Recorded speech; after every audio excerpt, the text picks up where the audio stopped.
Let's give it 1 minute just for anybody else, and then we'll get going promptly.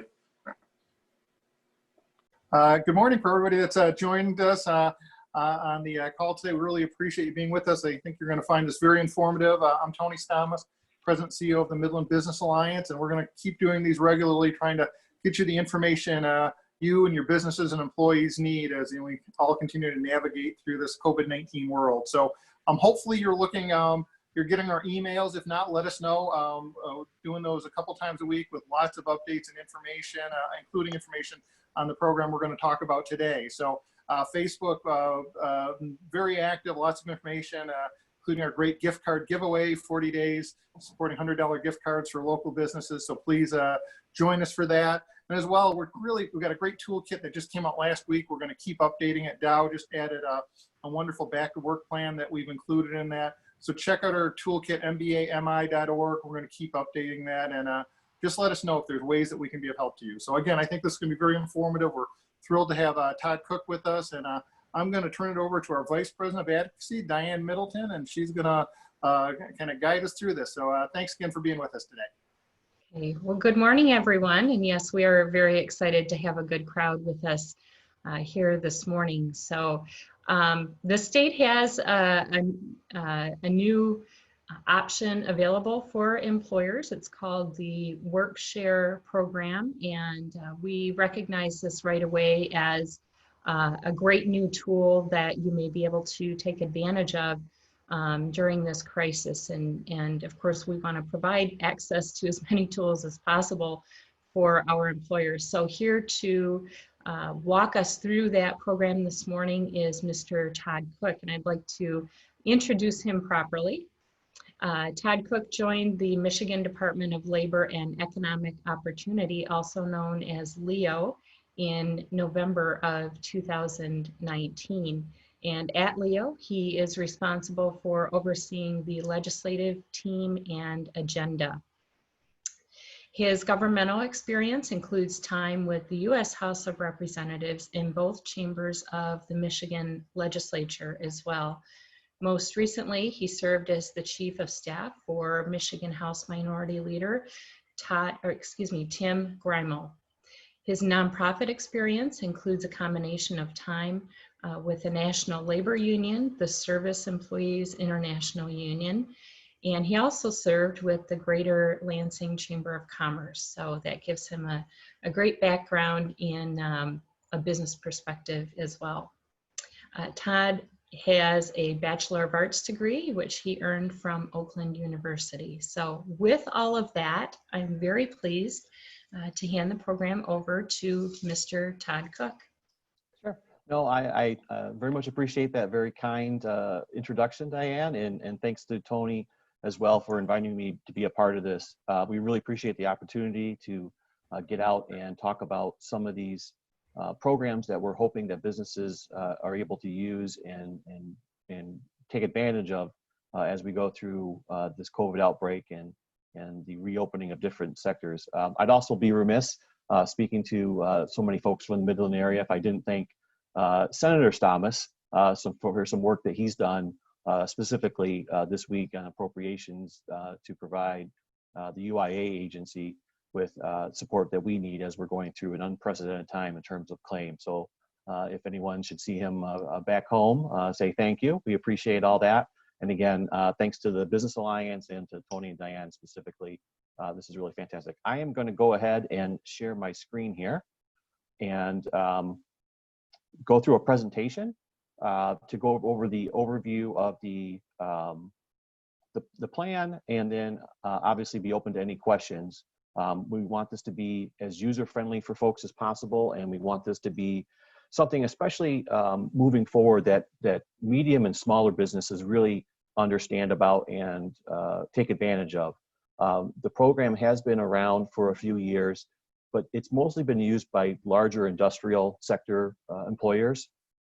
But we've been able to add some flexibility that we'll talk about that we think is important, but we also think this is really important as even with sectors opening up, we know there's going to be a lot of uncertainty, and we want to do what we can to help businesses maybe alleviate some of the economics in terms of moving forward. I guess I should ask before I start, is my screen actually sharing? I should just make sure I do that before we, so thanks, that. So, WorkShare is a program that it helps businesses retain employees, helps restart during disruptions in operations. And overall, what it does is it allows you to retain or bring back workers on reduced hours and still preserve some partial unemployment benefits for them. So they're able to have some partial eligibility for those benefits, moving forward. That's especially, significant during this time when we have the federal benefit that's going on. That's is pretty significant for a lot of workers. The additional $600 through the end of July. So, again, as the economy is reopening, we know it's not going to be a light switch. We know your customer base is going to also kind of work through an evolution and kind of ramp up. And so the WorkShare program, again, lets you to bring back folks, based on what your specific needs are at your business. We've gone out, and we'll talk more about this in a little bit, to provide flexibility, both in terms of as you work through seeing how your customers are coming back and how the economy is coming back, but also just the real practical application side in terms of how your business runs with a workforce that maybe not be at full capacity. So how it works, again, like I said, employers pay a percentage of their reduced salary. So you come on, a worker can come on for half the time or 75% of the time of what they normally would. They're then eligible for unemployment benefits on the reduction of the hours. So for example, if you've reduced by 50%, they're eligible for 50% of their benefits. Under the state of Michigan, just so folks have a reference point, the maximum weekly benefit is $362 a week. Prior to the COVID outbreak, the statewide average was about $325 a week. That amount will vary depending on wage history of the worker. But based on the average, if you were reducing people's hours 50%, they would probably see around $160, plus the additional $600 in pandemic unemployment assistance through the CARES Act. And just a couple of statements about that. We know that people have a lot of questions. We know this impacts kind of workforce development efforts in terms of returning folks to work. The $600 is a federal program. It's a blunt instrument in terms of either you qualify for benefits and you get the $600, or you don't qualify for benefits and therefore you don't get that additional money. Unlike the state benefit system that works on a sliding scale based on wage history, the $600 is a flat kind of fee that comes in on that. So again, you can bring back workers at a reduced rate. Obviously, they make less than they would be because they're not at full capacity, but they're able to make that up on the other side. It allows employers to start their businesses or restart at reduced capacity, still retain good workforce. And that's one of the things we're really want to make sure we focus in on, is allowing businesses that have spent significant resources, both in terms of time and money, retraining or tooling up a workforce. We want to make sure that they are able to bring back that trained workforce. We know that having to retrain folks or losing good people that you've invested in is always something we'd like to avoid. So on the WorkShare plan, you can pick a plan for whatever employees that you want in the WorkShare plan. The requirements are that you have to have 2 people in a plan, and that their hours have to be reduced. You can reduce hours by as little as 10% or as much as 60%. But you can have multiple plans. One of the things we talk about is, as people go through, they can really have a lot of flexibility. You can design different plans for different locations. You might have a maintenance crew working overnight that because of work that they're doing in terms of cleaning a facility, they may not have as big a reduction, for example, as maybe a daytime office crew who's not working at full capacity. So you can have an example of having 10 employees at a 20% reduction plan and then 20 employees at a 50% reduction plan. So it really gives you a lot of flexibility in terms of that. Again, it is required that you have 2 people in each plan.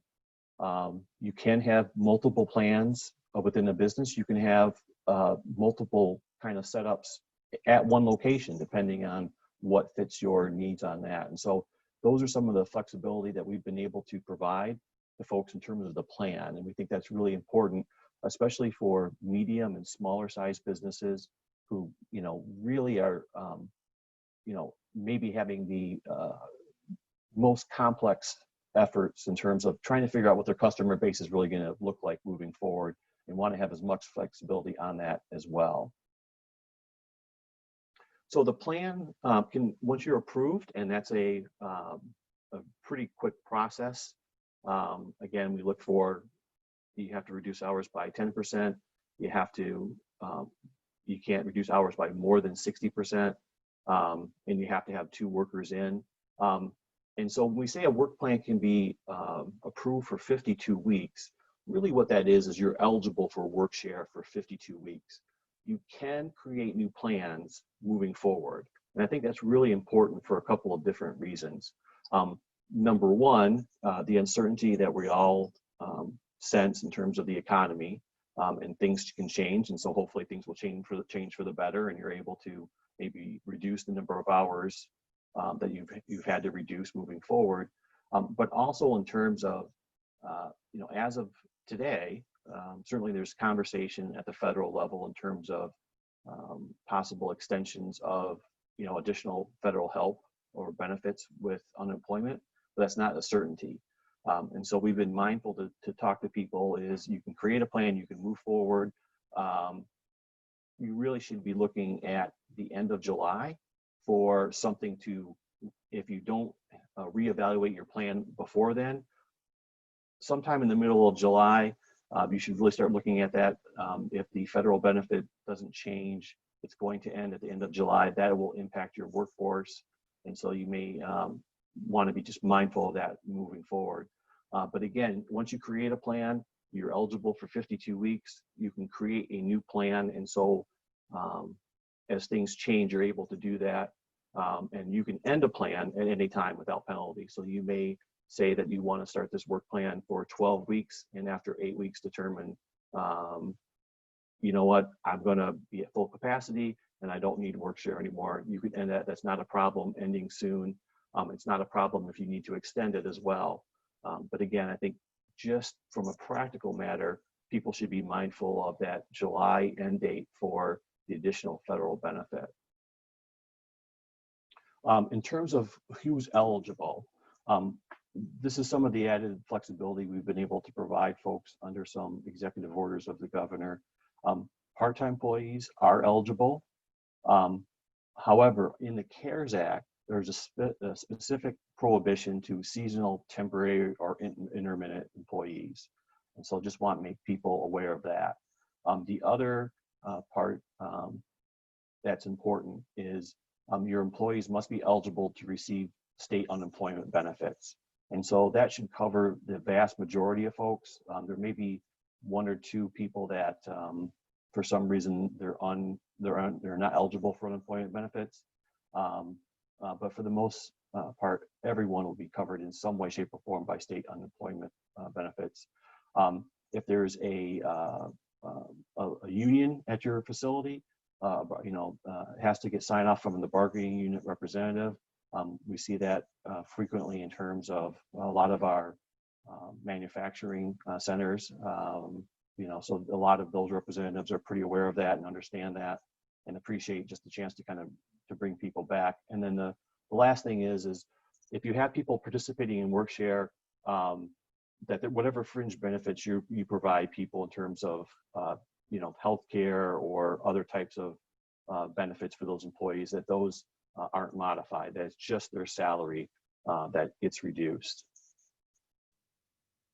So, for what, again, this is one example we talk about in terms of if you were starting up right now, that maybe you weren't at full capacity, you wanted to bring back 100 employees at a larger facility.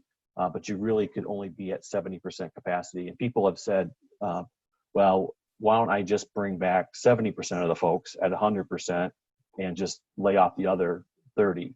I think, we want to be mindful in terms of providing people flexibility on that. We also want to be mindful in terms of, we know that, having a retained workforce is really important to a lot of businesses. We know that for a lot of businesses, it's just not an employer-employee. These are people that they have relationships with, that they've grown to, their families have been close. And so this is, again, something that can bring people back. We also know that for a lot of businesses, reduced capacity really inhibits their ability to provide a quality product for their clients.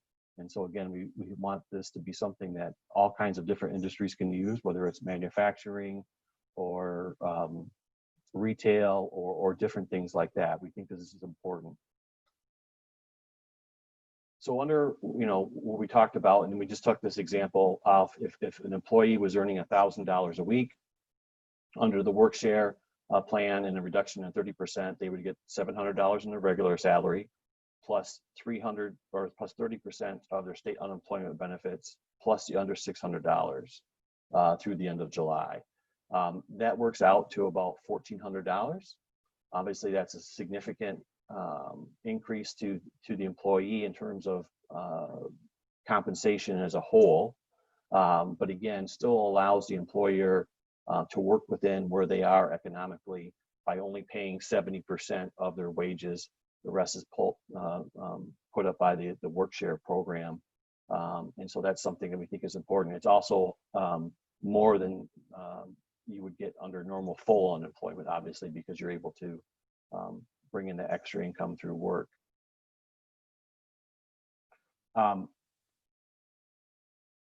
Again, it can help you bring back people.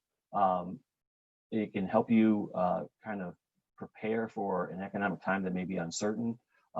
What you do to sign up for WorkShare is through your regular MyWAM account, you can go on and click on WorkShare, and there'll be some information there. We need the requirements on the employer side is obviously, you need to let us know your employer's information or employees' information, their names, their social security numbers that you use for payroll, and then what their schedule is going to be in terms of a reduction in hours. We also ask that the businesses certify folks every 2 weeks. So normally on unemployment, we ask the individuals to self-certify, basically saying that they were available for work and they still need unemployment assistance where we're at. Under a WorkShare plan, the employer does that. That's really helpful for us in terms of it, it's make sure that everyone is, certified in a timely manner. Also, the employer is right there in terms of things have changed on the WorkShare plan that maybe their employees may not fully understand or fully be up to speed in. They're able to kind of modify on that.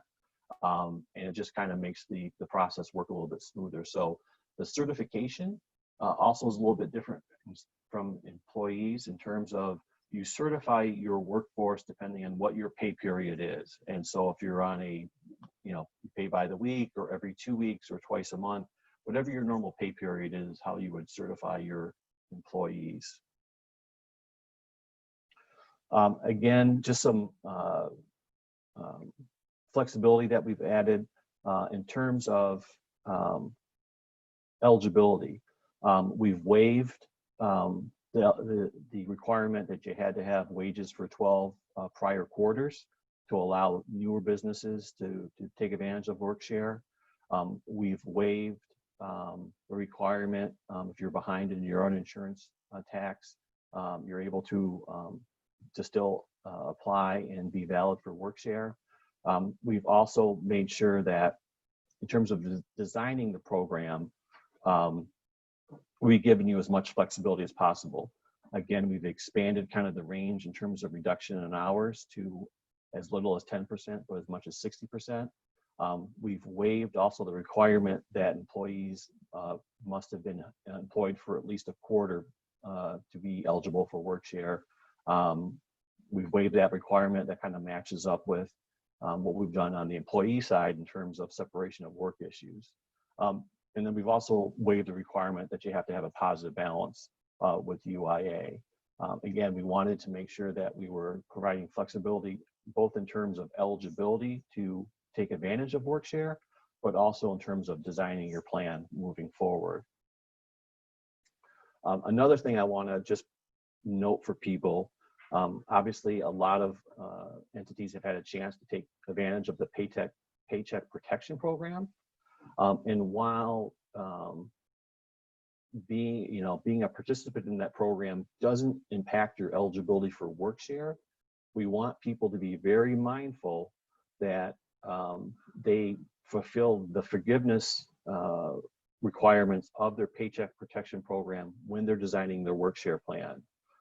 People should just look at that in terms of where they need to be to hit both the 75% mark in terms of payroll expenditures, and then the 75% mark in terms of reduction in worker salaries. And so folks should be mindful of that. I also want to be clear, I understand that for some folks who are participating in the Paycheck Protection Program, that WorkShare may not make sense right now, but we encourage people to start looking at it in terms of when that runs out, that may be another tool to layer upon your business. But again, we just want to be very clear. If you're on Paycheck Protection, you can still participate in WorkShare, but please really review those numbers, work with your lender to make sure that you're going to hit those requirements in terms of forgiveness. Because we obviously know that even with the low interest rate that may happen if you're not hitting those marks, we just want people to be mindful of that and know that that's a part of this. And again, these are all great tools for folks to use, and we hope that they take advantage of all of them, quite frankly. So again, the application process, you go to michigan.gov/UIA, you log on to MyWAM, and you start filing your application. It's a pretty quick process. People ask, when should I file? Or when should I start the program? So you should probably start the process of filing about 10 days before you want the program to start, maybe 10 to 14 days.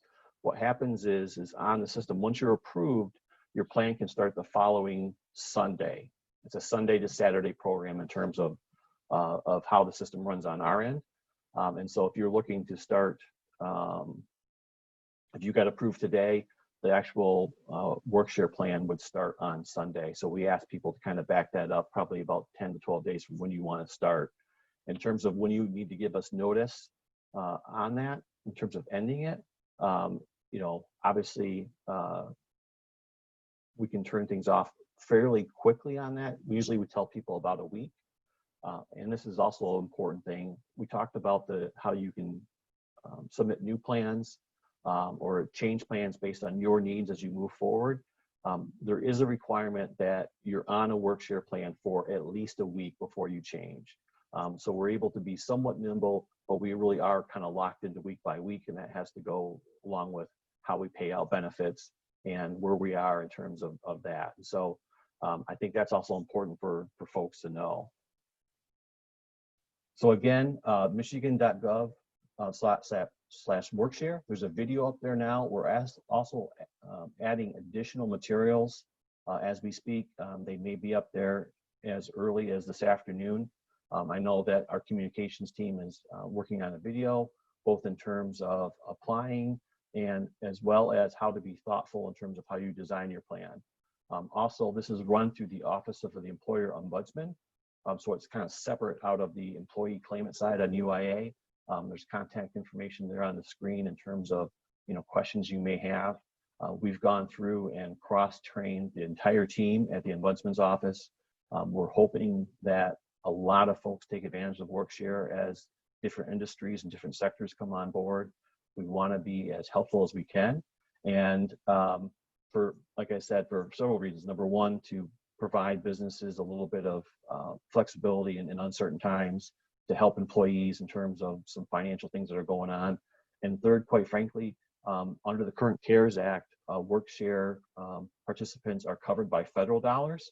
So it helps the state trust fund in terms of unemployment. So it really is one of those rare kind of win-win-win operations for all participants. So again, it's a program that was been smaller and something that we will looking to expand. We're looking to let everyone know.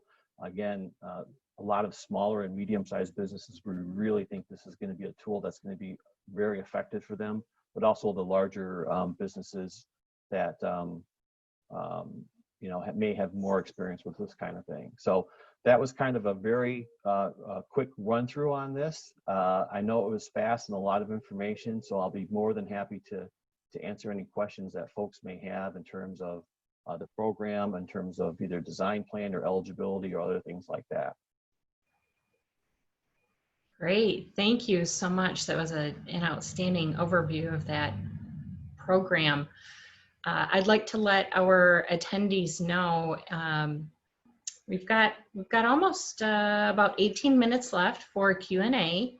I did receive a couple of questions in advance of today's webinar, so I will bump those on over to Todd in just a minute. But at the bottom of your screen, and you may have to move your cursor that way, you'll see the Q&A icon, and you can click on that and submit your question as we're going through some of these, and hopefully we can get through most of these before we have to conclude today.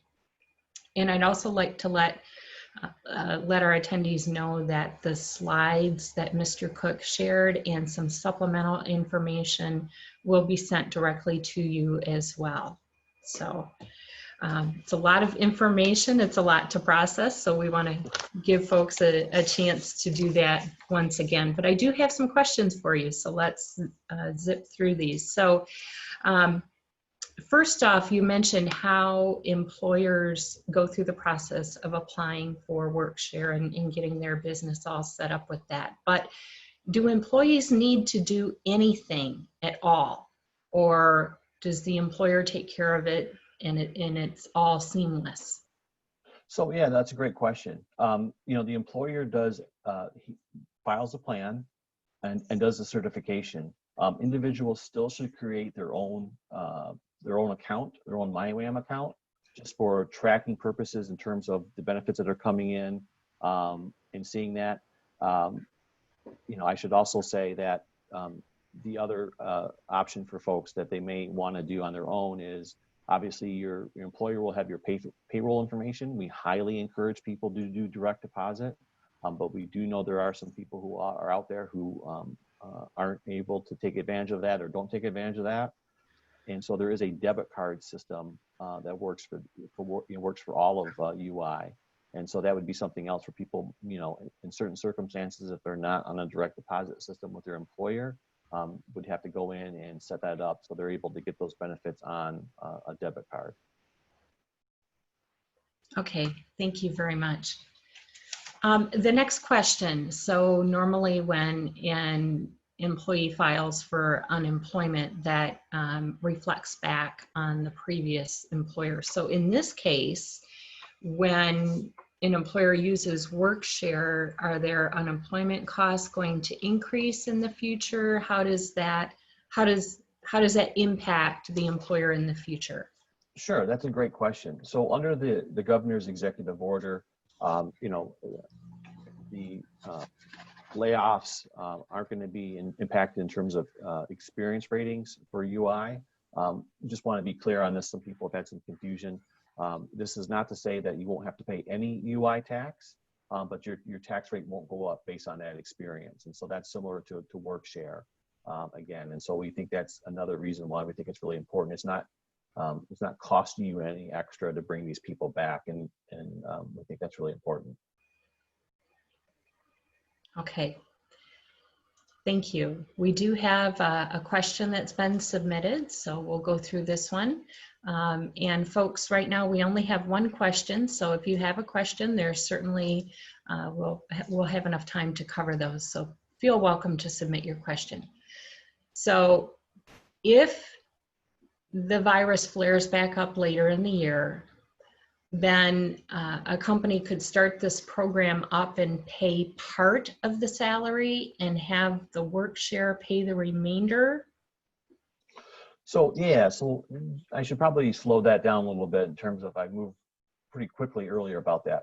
So on work share, the employer would reduce the number of hours that someone works between 10 and 60% and preserve that worker's eligibility for unemployment benefits. And so if you reduced hours by 50%, you would pay them accordingly for the 50% of the regular time that they worked. And then they're eligible for 50% of their state unemployment benefits, plus the additional $600 benefit through the end of July is how that would work. And again, it's uncertain right now what's going to happen past July, but certainly the program will still be running forward, well after that. It just may change in terms of how that $600, where that stands. And again, that's kind of beyond our hands, and we'll have to see where the federal government comes down on that. Okay, thank you. Now, yesterday, the state issued a press release saying that the state itself was going to tap into the work share program. So my next question is a little bit related. Are there any differences in how a public entity such as a city would use the work share tool? Yeah, no, that's a great question. And we've been seeing a lot of local units of government around the state already tap into work share as they see their revenues be a little uncertain or be reduced. There isn't really a difference. If you are a fully reimbursable entity, and there's a few of them both in the nonprofit world and in the local units of government, there's a little bit of difference there for those folks. And so we asked people to contact the work share office through the ombudsman number that was on the screen earlier. But for all intents and purposes, it's the same. There's just a little bit of difference because that fully reimbursable is a little bit different mechanism in terms of how they fund those claims. And so, but really, we do think this is a great tool for local units of government as well. Okay, thank you. We've got a couple more questions that came into the queue. I'm just going to read this one verbatim. We have cut the hours of our part-time staff, and only 2 have applied for underemployment. Is this a program we should look at? Also, should we add all of our part-timers or just the 2 that have already applied? So in terms of the workers that you put on a plan, it really should match what you need in terms of your specific businesses. We know that this isn't a one size fit all. We want to provide lots of flexibility. So that's something that you should really kind of look through the numbers, but it's a way for you to bring back all of those people. And the underemployment versus the work share is a great question that we get frequently, because people ask, well, if their hours have been reduced and they can already get some benefits, or they already are, why should I go on work share? One of the things that's beneficial, especially for folks who have people who are highly skilled and maybe are earning a little bit more than other folks in your system, is under the underemployment. So just so folks understand, you are able to earn some money and still apply for unemployment. But the catch is there's a cap on what you can earn. And that cap is 1.5 times what your eligible benefit is. And so, if you look at the statewide average pre-COVID, which was $325, you'd be capped out at about $484 before your eligibility was eliminated. So under work-share, that's waived. And so you can bring back people in. They don't have to worry about their income impacting their benefits. And again, it allows them extra income. It also helps out the state, quite frankly, in terms of that gets them onto the work-share plan, and then all of their benefits are paid out of the federal account and doesn't in fact impact the state trust fund.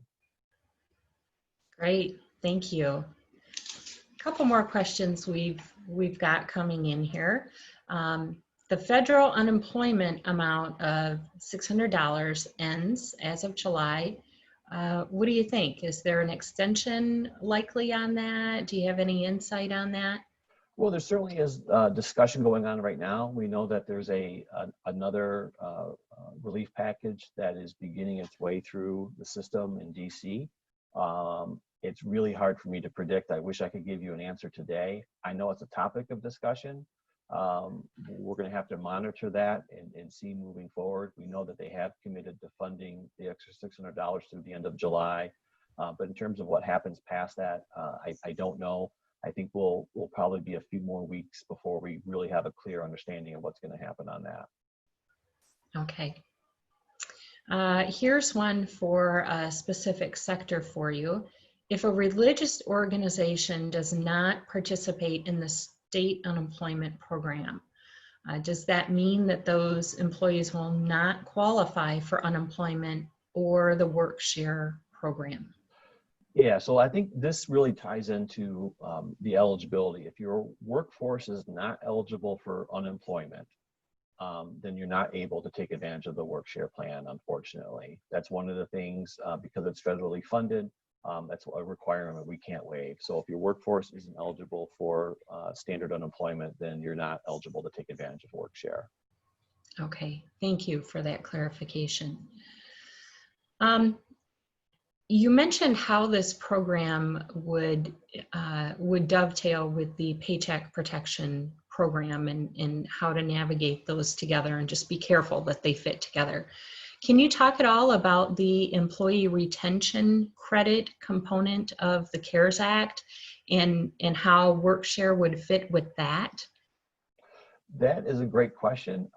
Unfortunately, our Jennifer Bowman, who works in our office and deals with federal issues, would probably be a little bit more able to answer that. And so I will have to get something back on that. That's something that I've handed off to Jennifer. She's a great advocate for the state of Michigan at the federal level. And so I'd hate to say something that was not 100% correct on such an important thing. So I will follow up with you guys on that one. Okay, thank you. Okay, this one is a little bit bigger picture type of a question. So currently the state budget is being diverted to deal with the crisis. How do you see the next year's budget spend being allocated? Do you see budget cuts? What rollbacks? What do you see? That's a great question. Very relevant for today. Today, the Consensus Revenue Estimating Conference is meeting. That is a group that meets twice a year.